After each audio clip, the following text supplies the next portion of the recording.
大吉っちょ。かとこんすい大吉っちょ。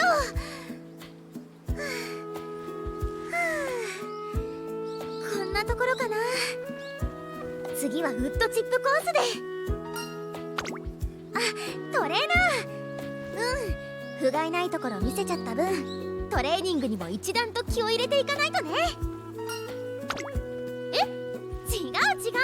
別にタルマエにもっとトレーニングしろって言われたからやってるわけじゃなくて、このくらいは毎日やってるんだから。風水は願いを叶えてくれるものじゃない、努力の方向を教えてくれるもの。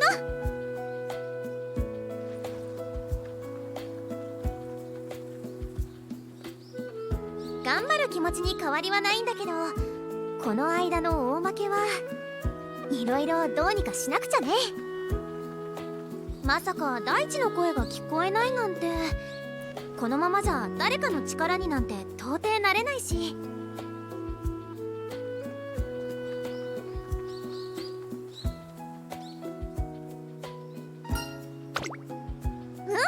もちろんいくらでも。ちょうど休憩入れるところだったし。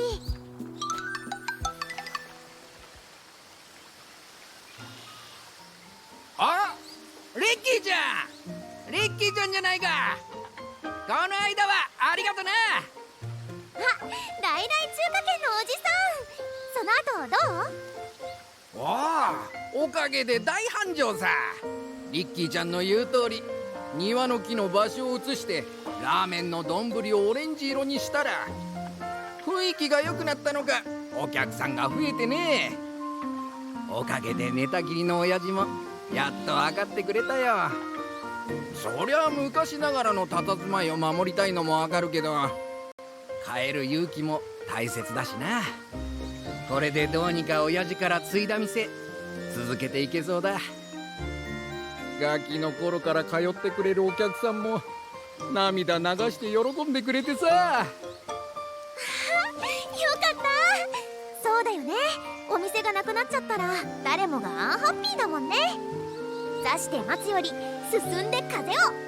勇気の後押し少しでもできたんならよかったよ。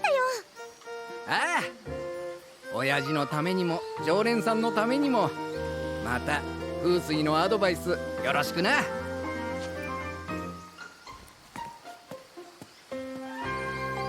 こんな風に風水ってちょっとした迷いや停滞から救ってくれるものなんだよね。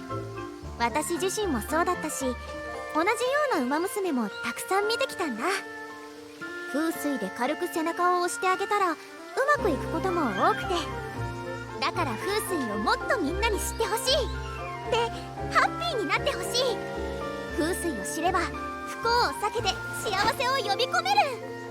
ゆえに実際にレースで勝ってその力の素晴らしさをみんなに知らしめようってわけ。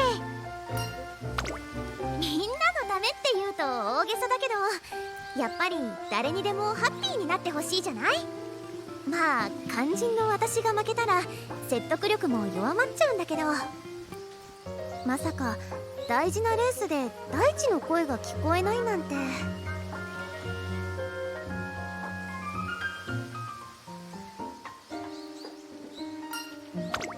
大地の声？あ、声って言っても本当に声が聞こえるわけじゃなくて、私が勝手にそう感じてるだけなんだけどね。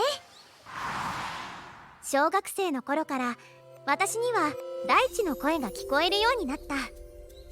運動会の競争とかで集中してレースをすると、こう走ればいいを大地の視座で感じられるようになった。気の流れ、次の周りの動き、全部細かく分かった。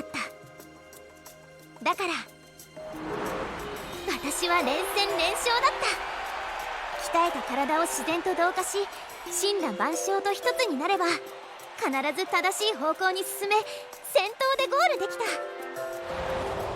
だけどこの間の選抜レースでは声が聞きにくかったんだよね。緊張してたせいか、事前の場の整え方を間違えたのか。自然と一つになるのが風水なのに距離を感じちゃって一つになれなかったっていうか。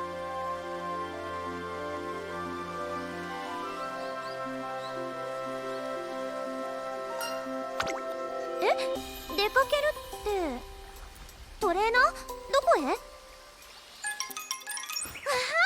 ピクニック！気分転換には最高かも。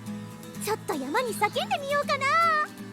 リッキー、ラッキー、大ハッピ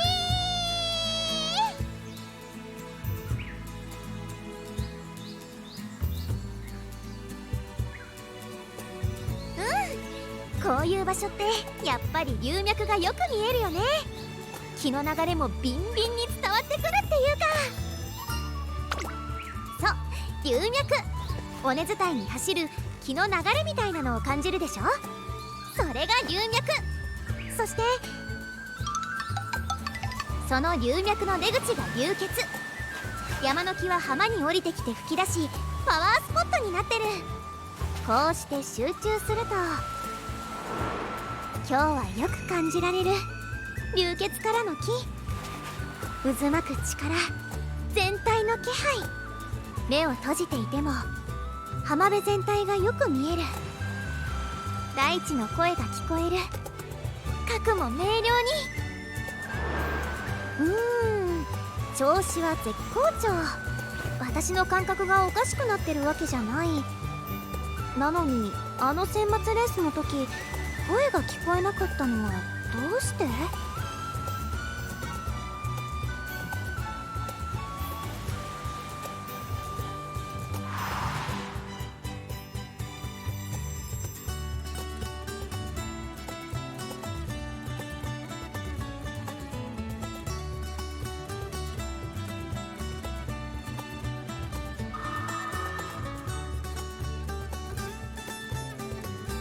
トレーナーどうかしたの？分かったって何が？